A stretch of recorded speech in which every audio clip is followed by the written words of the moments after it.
사진을 하나 찾았는데 그림 하나 좀 보여주실래요? 코끼리 좀 사진을 준비해봤습니다. 그림이죠, 그림. 코끼리인데요. 코끼리가 두 마리가 있어요, 여러분. 두 마리가 있는데 이게 무슨 그림인 것 같으세요? 원래 두 마리가요, 이게 두 마리가 아니라 한 마리입니다. 그럼 이게 무슨 그림이냐? 저 작은 코끼리는요, 어릴 때 코끼리예요. 어릴 때 코끼리가 힘이 얼마나 센지 아시죠?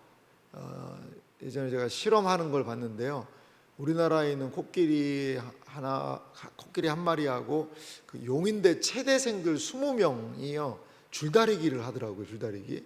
근데 코끼리는 코에 걸어서 이렇게 하는 게 아니라 코끼리 뒤에다 줄을 달아서 그 용인대 체대생들 20명이요 그 줄을 당긴 거예요. 그럼 어떻게 됐을까요?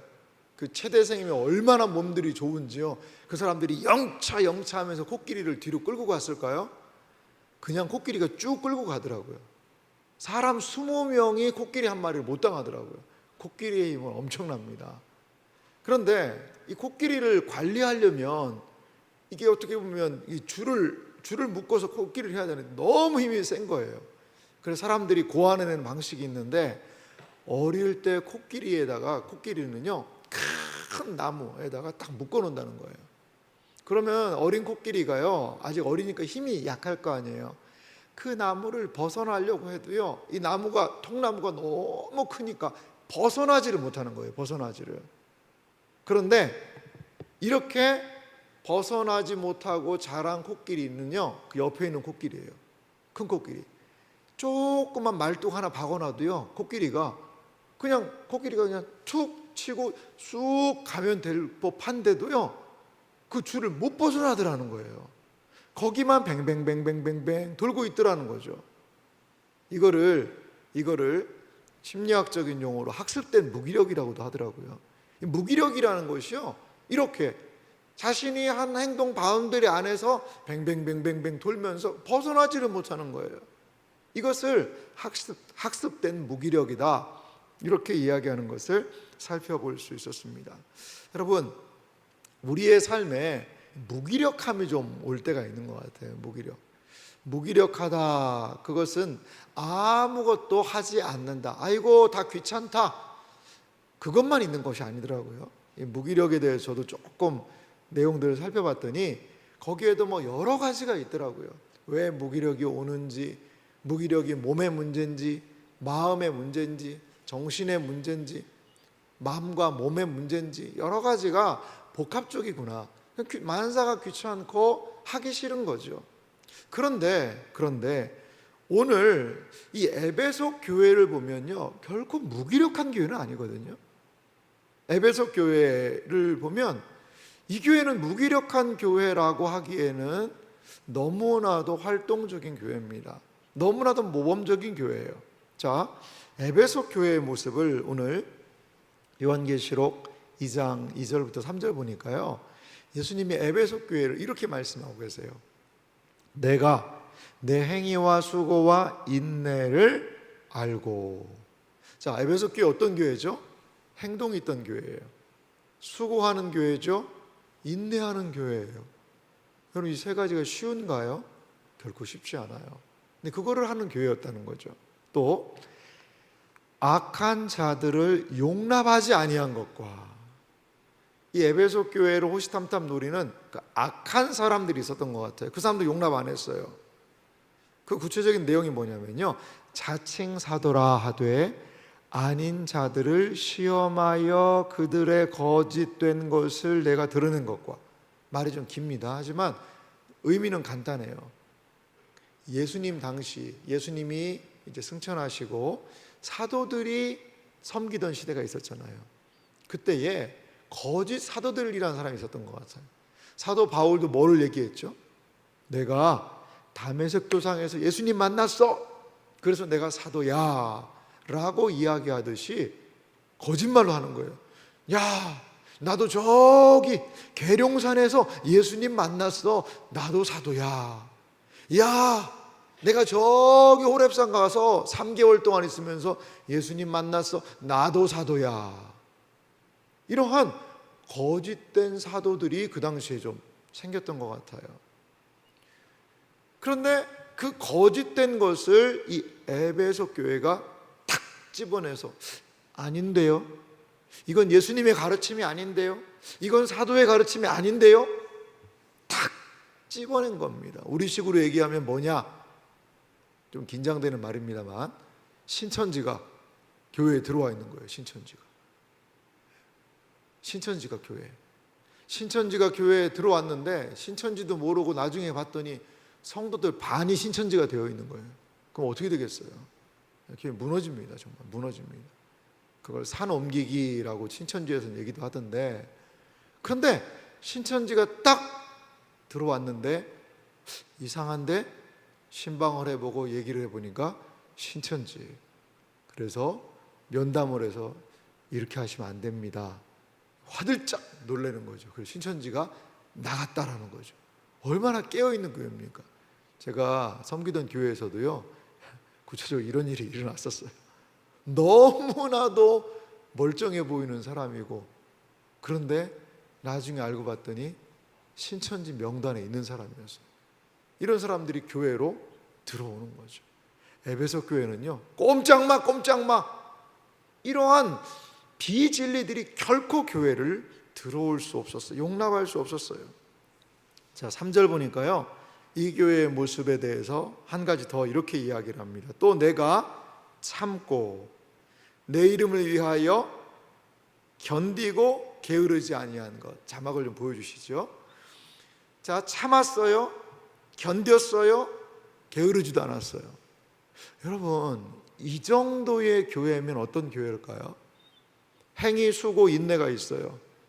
그릇된 비진리를요, 이단들을요 집어내요. 그리고 참아요, 견뎌요, 게으르지도 않아요. 이단으로부터 진리를 지키는요, 이 교회는요 모범적인 교회 아닙니까?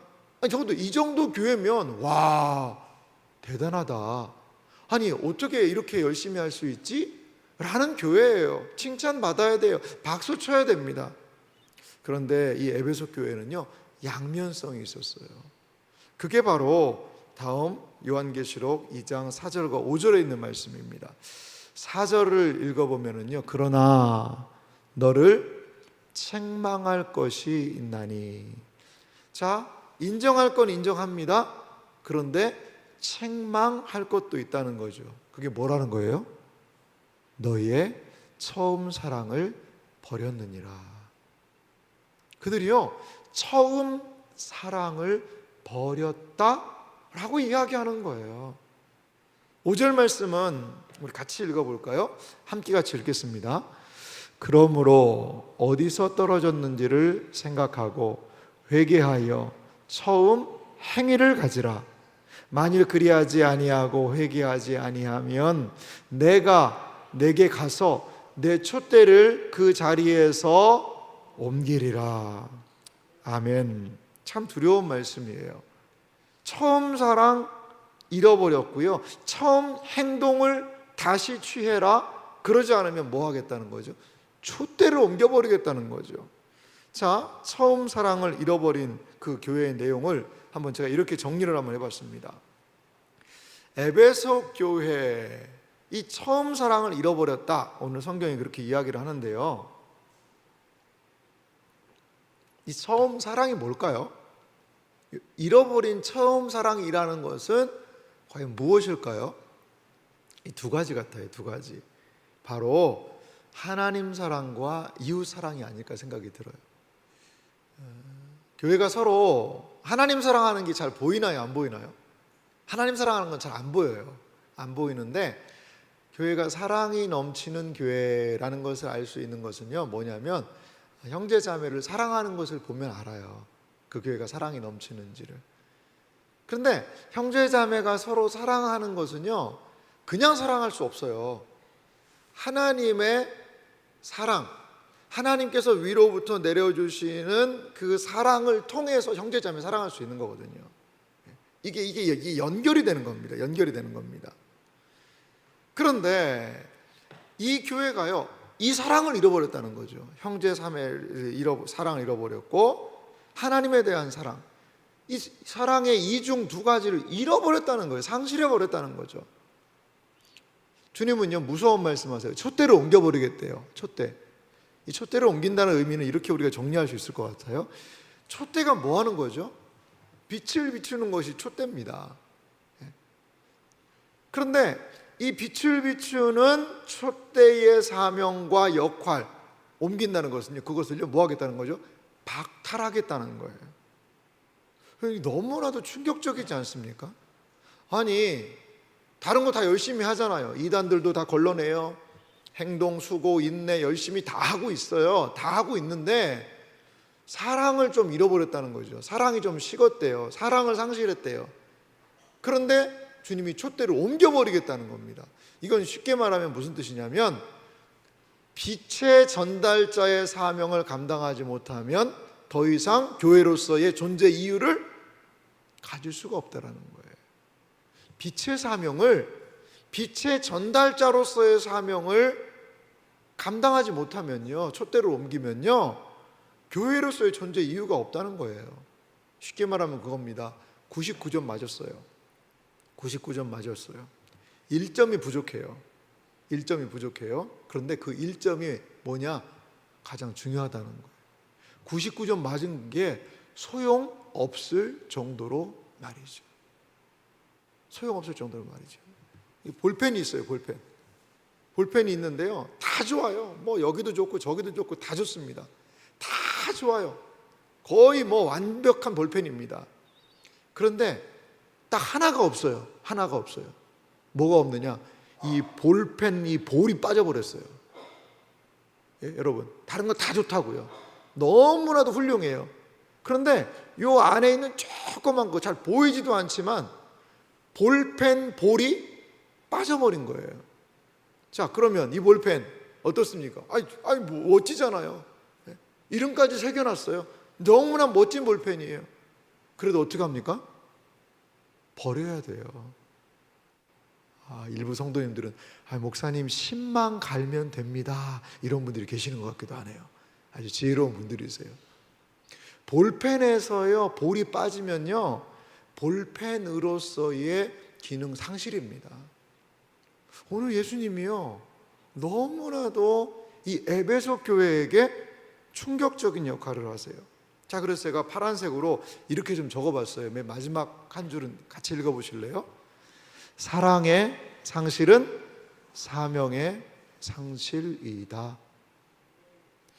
여러분, 너무나도 두려운 말씀이에요. 우리는요, 뭐 저 사람 내 마음에 좀 안 드는데 뭐 좀 미워할 수도 있지. 뭐 주님이 미워하지 말라고 했지만 뭐 어떻게 안 미워하고 사람 막 사랑하고만 살겠어? 아유, 저 사람 보면 정말 내 마음이 힘들어, 어려워. 뭐 이러는 게 뭐 그렇게 나쁜 것이 아니지 않을까? 라고 우리는 쉽게 생각할 수도 있어요. 쉽게. 사랑하는 건 좋지만 뭐 사랑의 감정이 있어야 하는 거지, 뭐 억지로 할 수 있을까? 뭐 이런 생각을 하면서요 사랑을요 옵션처럼 생각을 합니다. 여러분, 사랑은요 옵션이 아니에요. 사랑은 아무나 하나 그리스도인이라면요 사랑을 해야 된다는 거예요. 그리스도인이라는 것은요 사랑하는 사람이라는 거예요. 여러분, 만약에 운전을 한다. 이게 옵션이라는 게 뭐죠? 차량에도 옵션을 있잖아요. 선루프, 아니 위에 지붕이 열리면 좋죠. 근데 안 열려도 차는 갈 수 있잖아요. 그런데 차를 타려고 딱 들어가 봤더니요 핸들이 없는 거예요. 운전은 핸들이. 그럼 어떻게 해요? 여러분, 핸들을 만약에 옵션이라고 생각하면요 그 차 갈 수 있습니까? 아니에요. 핸들은 옵션이 될 수가 없어요. 필수적인 거예요. 그걸 붙들어야 차가 움직이는 거거든요. 그런데 꼭 사랑이 그렇다는 거예요. 핸들 없는 차, 다른 거 다 완벽해요. 못 갑니다. 사고 나요. 시동 걸어서 가면요 앞으로만 가다가요 무조건 직진, 그런 게 어디 있습니까? 사고 난다니까요. 지금 사랑에 대해서 그렇게 이야기하고 있습니다.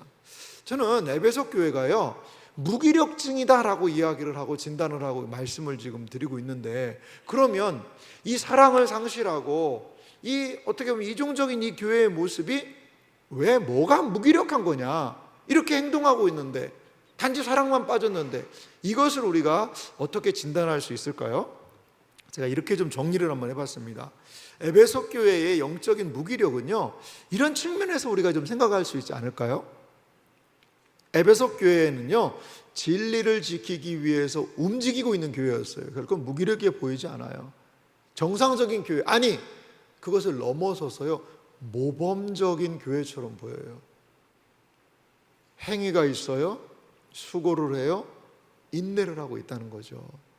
여러분, 에베소 교회 다 완전히 문제 있으니까 우리가 절대로 본받을 수 있는 교회가 아니네? 아니요, 그렇지 않아요. 교회는요, 진리 붙잡고 진리 분별해야 합니다. 그런데 에베소 교회가 긍정적이고 좋은 모습이 분명히 있어요. 그런데도 불구하고 주의해야 될 게 있다는 거죠. 자, 드러난 행위는 이들이 보이고 있는 행위, 수고, 인내, 그리고 거짓된 진리들을 물리치는 것, 이러한 드러난 행위는요, 형제 사랑, 하나님 사랑의 동기에서 출발하지 못했다라는 거예요. 이들이 이단들하고 싸우면 싸울수록, 이들이요 행동을 하면 할수록, 이들이요 수고를 하면 할수록요 뭐가 더 상실해요? 사랑을 잃어버리는 거예요. 사랑이 없는 거예요. 뭐만 남아있는 거죠? 형식만 남아있는 거예요. 형식만 남아있는 거예요. 형식밖에 남지 않으니까요, 어떻게 해요? 약간 일은 하기는 해요. 그런데 거기에 마음이 실리지가 않는 거죠. 어디 건설 현장에 제가 지나가면서 봤더니 거기 이렇게 적어놨더라고요. 혼을 담은 시공. 여기다가요 혼을 담겠다는 거예요. 혼을.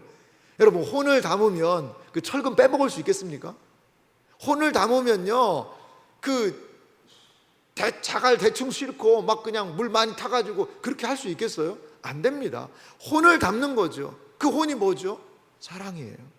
사랑을 담는 행동, 사랑을 담는 수고, 사랑 안에 있는 인내, 사랑으로 진리와 싸우는 것, 그게 있어야 되는데 사랑이 잃어버린 채로 이들은 지금 그러한 행동을 하고 있다라는 거죠.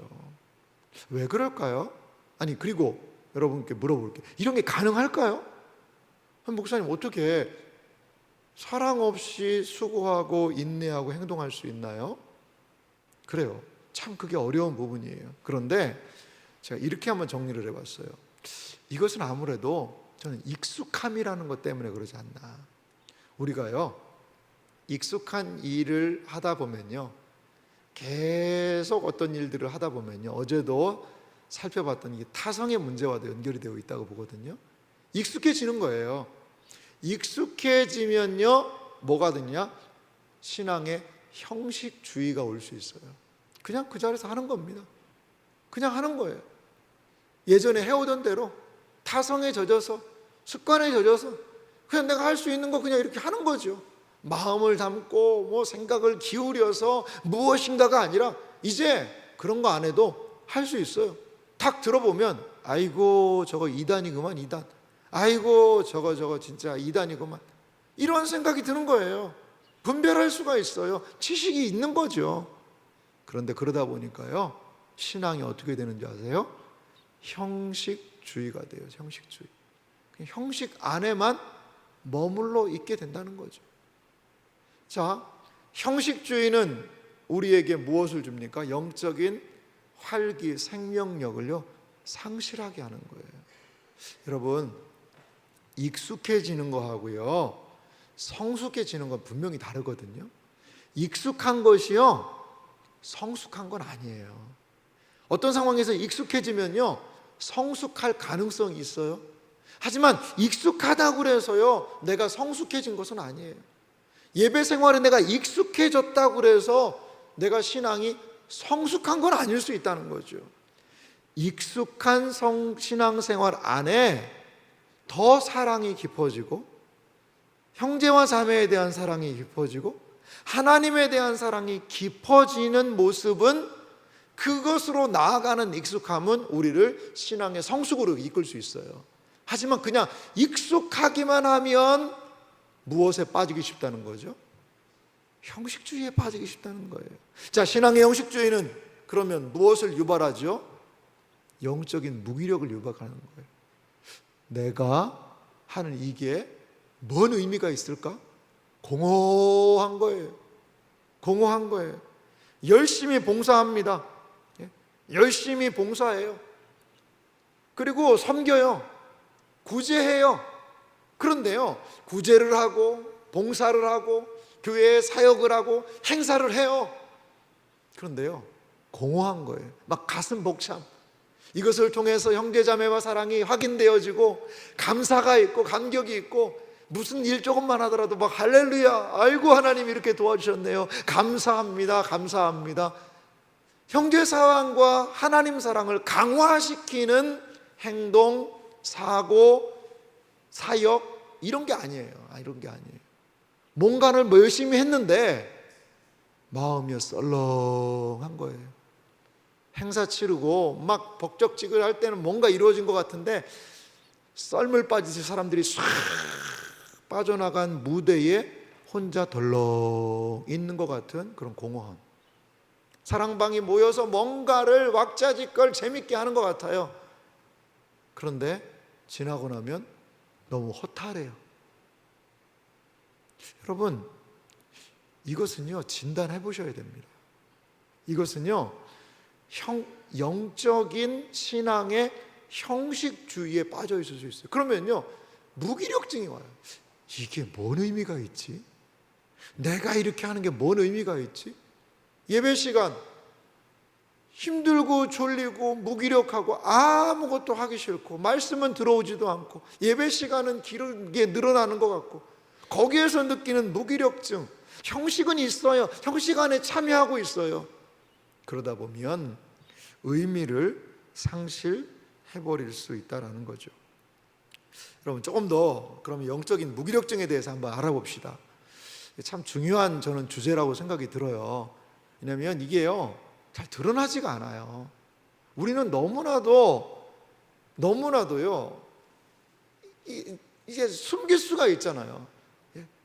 그러지 않은데도 그런 척 할 수도 있거든요. 이게 성경은 외식이라고도 이야기를 하는데, 우리의 마음을요, 우리는 속일 수 있는 능력이 있는 존재들이에요. 그런데 이 신앙의 형식주의가 몰고 온 영적 무기력증, 이것은 우리 내 스스로가 나를 살펴보지 않으면요, 발견하기가 어려워요. 자, 보세요. 영적인 무기력증은 이런 부분들로 오르는 것 같아요. 머리로는 알아요. 머리로는 바삭하게 어떻게 해야 되는지 다 알아요. 그런데요, 가슴이 안 움직이는 거예요. 가슴이 벅차고 가슴이 떨리고, 그리고 가슴 안에 무엇인가 꽉 차오르는 게 느껴져야 되는데, 가슴이요, 움직이지가 않아요. 가슴이 움직이지 않으니까요, 눈물을 상실하는 거예요. 메마른 거예요. 신앙적인 정서가 메마른 거죠. 여러분, 최근에 말씀을 듣다가 한번 눈물을 흘려보신 적이 있으세요? 말씀을 읽다가 눈물을 흘려보신 적이 있으세요? 찬양하다가 감격스러워서 눈물을 흘려보신 적이 있으세요? 기도하는데 마음에서부터 북받쳐오르는 나 자신의 연약함과 그 주님의 극률하신 사랑으로 인하여서 눈물을 흘려보신 적이 언제죠? 우리의 가슴이 주님 앞에서 떨려본 적이 언제죠? 머리는 아는데 가슴이 움직이지 않아요. 영적인 무기력입니다. 형식주의는 습관을 따라 무의미하게 반복되는 행동만을 하게 되는 거예요. 오늘 예수님은요, 에베소 교회의 겉모습은요, 완벽해요. 갖춰졌어요. 근데 예수님이 보시기 원하는 것은 뭘 보기 원하는 거죠? 에베소 교회의 속사람, 그 마음을 살펴보기 원하신다는 거죠. 이것은 다른 말로 하면요, 영적인 수면 상태일 수도 있는 것 같아요. 영적인 수면 상태, 영적으로 잠들어 있으면요, 영적인 사고가 발생할 수 있습니다. 영적인 사고가 뭐죠? 타락하여서 죄로 나가든지, 아니면 마음과 몸이 완전히 분리가 되어서 바리새인들처럼 외식하는 사람이 되든지 말이지요. 여러분, 예배를 참석하는 것과 예배를 드리는 일은 다른 일임을 여러분 기억하셔야 돼요. 기도회에 참석하는 것과 기도하는 것은요, 다른 일일 수 있어요. 앉아있다고, 형식에 참여했다고 그것이 다 주님이 인정할 수 있는 일은 아닐 수 있다는 거죠. 여러분, 그렇다면 이러한 우리는 무기력을 어떻게 회복할 수 있을까요? 이 무기력을 회복해야 주님이 주시는 충만함이 경험될 수 있지 않을까요? 사역을 해요. 헌신을 합니다. 봉사를 합니다. 그런데요, 충만함을 경험하지 못해요. 많은 부분은 왜 그럴까요? 바로 이 영적인 무기력 때문에 그래요. 사랑을 상실해버린 거죠. 그렇다면 어떻게 우리를 충만함으로 인도하는, 이끄는 이 회복을 할 수 있을까요? 이 무기력에서 어떻게 우리는 회복할 수 있을까요? 오늘 요한계시록 2장 5절 상반절을 보니까요, 이렇게 말씀을 하고 있습니다. 이 말씀은 중요하니까 같이 읽어볼까요? 그러므로 어디서 떨어졌는지를 생각하고 회개하여 처음 행위를 가지라. 아멘. 자, 충만을 위한 무기력의 회복을 한번 좀 들어가 보면은요, 우리가 회복해야 되는 영역은 뭐냐? 행동이 아닙니다. 행동이에요. 우선은 물론 뭐 행동도 중요한데요, 어디냐? 회복의 영역은 마음이라는 거예요. 마음이 회복되어야 된다는 거죠. 사랑은 어디서 출발할까요? 마음에서 나오는 거예요. 하나님에 대한 사랑도 여기 마음에서, 이웃의 형제와 자매에 대한 사랑에도 우리 마음에서 나오는 거예요. 마음이 식은 거지요. 마음이 멀어진 것입니다. 마음의 회복을 위해서는요, 필요한 것이 세 가지를 얘기해요. 생각을 하라는 거죠. 원어의 의미를 더 충실하게 하면 기억하라예요. 기억하라. 그리고요, 회개하라는 거죠. 기억했으면 회개해야 됩니다. 세 번째는요, 바른 행동하라는 거죠. 바른 행동. 무슨 행동이죠? 마음을 담지 않은, 사랑을 담지 않은 행동 말고 그 행동에다가 사랑을 장착해서 행동하라는 거예요. 사랑에 있는 행동을 하라는 거죠. 사랑이 동기가 되는 그 행동으로 나아가야 된다는 거죠. 이것이 사랑을 회복할 수 있는 길이라는 거예요. 마음의 회복은요, 사랑의 대상을 확인해서 다시 사랑하게 한다는 거죠. 사랑의 이중계명, 하나님을 사랑하는 것, 이웃을 사랑하는 것, 이것이 마음의 회복을 통하여 이루어질 수 있다는 거죠. 그럼 구체적으로요, 이 세 가지의 회복은 어떻게 일어날까요? 제가 좀 텍스트를 많이 줄이려고 그랬는데 좀 내용이 많은 것을 용서하면서 보시기 바랍니다. 근데 세 가지예요. 세 가지. 생각하라, 회개하라, 처음 행위를 가지라. 이 원어의 의미를 보면 다 명령어들이에요. 명령. 꼭 그렇게 하라는 거죠. 이렇게 해야지만 처음 사랑이 회복이 될 수 있다는 거예요. 자, 생각하라, 기억하라입니다. 원어의 의미는 지속적이고 반복적으로라는 의미가 거기 있더라고요. 그러니까 기억을 해놨는데 어디에서 떨어졌는지, 그 떨어진 자리, 내 사랑이 왜 식었지? 내 사랑이 왜 어디서부터 이렇게 문제가 된 거지? 를요, 한 번만 생각하는 것이 아니라요, 반복적으로 생각해 보라는 거죠. 아마도 에베소 교회는, 그 교회를 생각하면 이렇게 좀 생각할 수 있지 않을까요? 처음에는 막 사랑으로 온 사람들을 영접을 했어요. 새 가족이 왔다라고 생각합시다. 새 가족을요, 사랑으로 영접을 했어요. 새 가족 오니까 너무 좋습니다. 우리와 함께 신앙생활을 좋아요. 사랑으로 시작을 했는데 좀 행동이 이상해요. 알고 봤더니 신천지에서 파송한 사람이에요. 그러면 이제 새 가족이 올 때마다 사랑의 마음이 있지만 웃지만 신천지 아니야 저거? 그러면요 어떻게 될까요? 점점 사랑이요 식어질 수밖에 없다는 거죠. 그러니까 여러분, 칼이 날카로울수록 뭐가 든든해야 돼요? 칼집이 든든해야 돼요, 여러분. 칼집이. 날카로운 칼을 가지고 있어요. 근데 잘못하면은요 사람 배고 다쳐요. 그러니까 날카로운 칼일수록요 칼집이 든든해야 된다는 거죠. 진리라는 검이 있어요. 근데 그 진리라는 검을 잘 쓰기 위해서는 뭐가 든든해야 돼요? 무슨 칼집에 넣어야 돼요? 사랑이라는 칼집. 사랑이라는 칼집에서 빼서 칼을 쓸 때는 단호하게 써야 되지만 평상시에는 이게 칼인지도 몰라요. 그렇게 끝까지 사랑해야 된다는 거예요. 여러분, 그렇습니다. 에베소 교회는 거기에서 실패한 것 같아요. 거기에서. 여러분, 일을 하다 보면은요 어때요? 막 일을 하다 보면요 마음이 급해져요. 조금 뒤에 처진 사람들을 보면요 막 화가 나요. 그거 여기까지 좀 해야 되지 않냐? 너 뭐 하고 있는 거냐?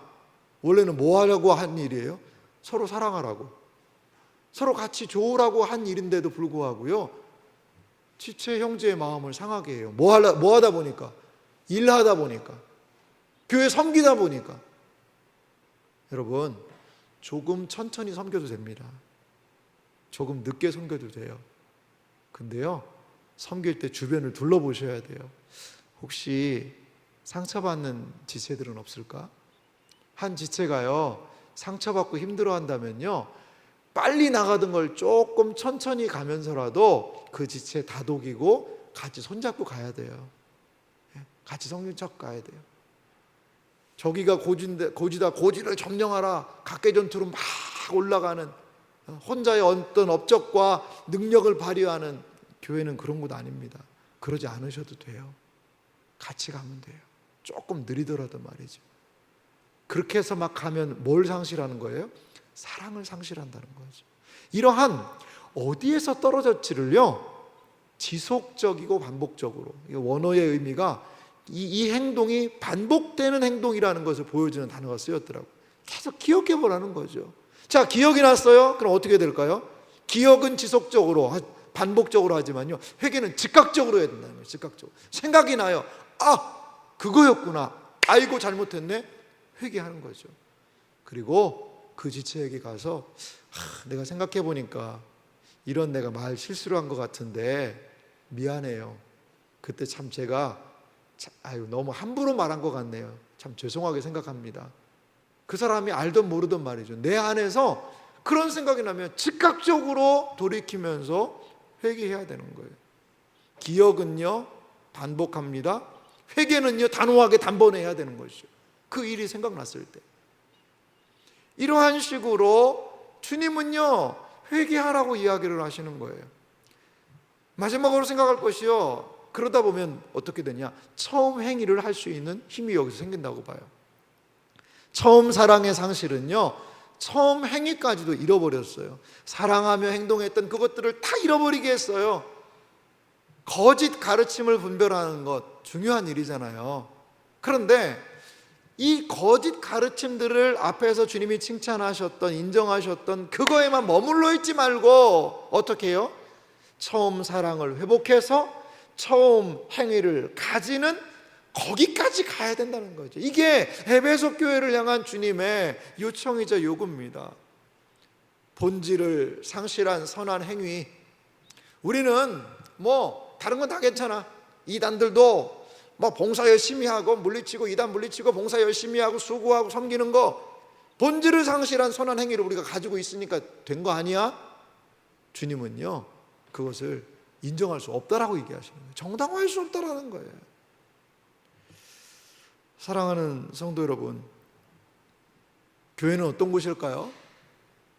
교회는 일하는 데가 아니에요. 물론 교회에 사역이 필요해요. 얼마나 많은 섬김이 교회 안에 수고가 있습니까? 그것으로 교회가 이렇게 이루어지고 있거든요. 근데 왜 수고하죠? 내가 왜 섬기는 거죠? 내가 다음 세대 자녀들을 섬기는 이유는 뭐죠? 그들을 사랑하기 때문에. 내가 왜 내 자리에서 섬기죠? 봉사하죠? 성도를 사랑하기 때문에. 그 성도의 사랑은 무엇으로 드러나는 거죠? 하나님을 사랑하니까 그렇게 하고 싶은 거예요. 섬길수록, 봉사할수록, 진리를 드러낼수록요, 우리 가운데 벅차오르는 게 있어요. 하나님에 대한 사랑이. 아, 내가 이렇게 섬겨서 우리 사랑하는 성도님들이 너무 기뻐할 거야. 아, 내가 이렇게 섬겨서 정말 하나님도 너무 기뻐하실 것 같아. 그런데요, 희생자 증후군이라는 게 있어요. 희생자 증후군 뭐냐면, 내가 맨날마다 이렇게 하는데 아무도 사람도 안 알아주고 말이야. 내가 이렇게 수고하는데 알아주지도 않고 말이야. 사람들이 좀 알아주면은 아유 마음이 좋고, 안 알아주면은 그냥 마음이 시무룩해지고, 이거 할까 말까 이런 생각이 들고. 아니요, 그것은 사랑의 동기가 되어서 섬기는 것은 아니지 않을까요? 여러분, 희생자 증후군에 빠지면 안 됩니다. 우리의 섬김은 주님에 대한 사랑이 동기가 되어야 돼요. 물론 그렇게 섬기는 분들요, 교회가 존중해 드려야죠. 감사해야 돼요. 격려해 줘야 돼요. 그 교회의 몫이에요. 하지만 섬기는 사람들의 늘 마음 안에는 무엇이 있어야 될까요? 주님이 힘주셔서 이거 했어요. 주님도 기쁘시죠? 저도 기쁘네요. 아유, 교회 봉사하고 나면 이렇게 힘이 나고 기뻐요. 주님이 영광을 받아주세요. 그리고 이것 때문에 그 집사님 섬겨드렸는데, 그 집사님에 대한 제 더 사랑이 커졌으면 좋겠어요. 이것이 사랑 안에서 행하는, 주님이 인정하시는 봉사 아닐까요? 사랑하는 성도 여러분, 사랑 회복은요, 우리의 사명을 회복하게 합니다. 사랑 회복 안에 진정한 사명의 회복이 있는 겁니다.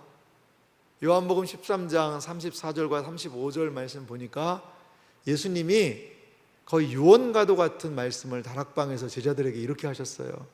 새 계명을 너희에게 주노니 서로 사랑하라. 내가 너희를 사랑한 것 같이 너희도 서로 사랑하라. 35절은 같이 읽을까요? 너희가 서로 사랑하면 이로써 모든 사람이 너희가 내 제자인 줄 알리라. 아멘. 사랑을 회복하잖아요. 그러면요, 너희가 내 제자인 줄 알리라. 여기다가요, 교회란 단어를 써도 저는 좋다고 봐요. 교회는 주님의 제자들이 모인 곳이잖아요. 제자는 주님의 사명을 감당하는 사람들이에요. 모든 사람이 너희가 내 교회인 줄, 너희가 내 제자인 줄. 저기가 교회예요. 저 교회는요, 서로 사랑하는 곳이 교회예요. 서로 섬겨주는 것이 교회예요. 그래서 그게 바로 예수님의 제자들이래요 라는 것을 모든 사람이, 아니 세상이 알리라라고 우리 주님 이야기하고 계신 거예요. 사랑하는 성도 여러분, 충만은 어디에 있습니까? 열심히 봉사하는 곳에 충만이 있어요. 헌신하는 곳에 충만이 있어요. 수고하는 곳에 충만이 있어요. 진리를 붙들고 살아가는 곳에 충만이 있어요. 그런데 수고하고 헌신하고 진리를 붙들고 교회를 세우고 하는 그곳이 진정한 충만이 되기 위해서는 그 안에 사랑의 회복이 필요하다는 것이죠. 하나님에 대한 사랑과 이웃에 대한 사랑은 우리로 하여금 움직이게 합니다. 하나님을 사랑하기 때문에 진리를 사랑해요. 하나님 이웃을, 형제와 자매를 사랑하기 때문에 섬기며 봉사하며 헌신할 수 있어요. 그렇게 헌신하고 수고할 때 우리는 하나님이 허락하시는 충만함을 경험할 수 있다는 거예요. 결코 무덤덤하지 않습니다. 결코 이 섬김은 공허하지 않습니다. 왜요? 더욱 섬길수록 사랑하니까. 우리 가운데 이러한 사랑을 기초로 한 섬김과 수고, 사랑을 기초로 한 영적인 무기력을 사랑의 기초로 무너뜨리고, 형식주의를 무너뜨리고 하나님이 원하시는 진정한 충만한 사랑 안에서 행동하는 우리 모두가 되기를 주님의 이름으로 축원합니다.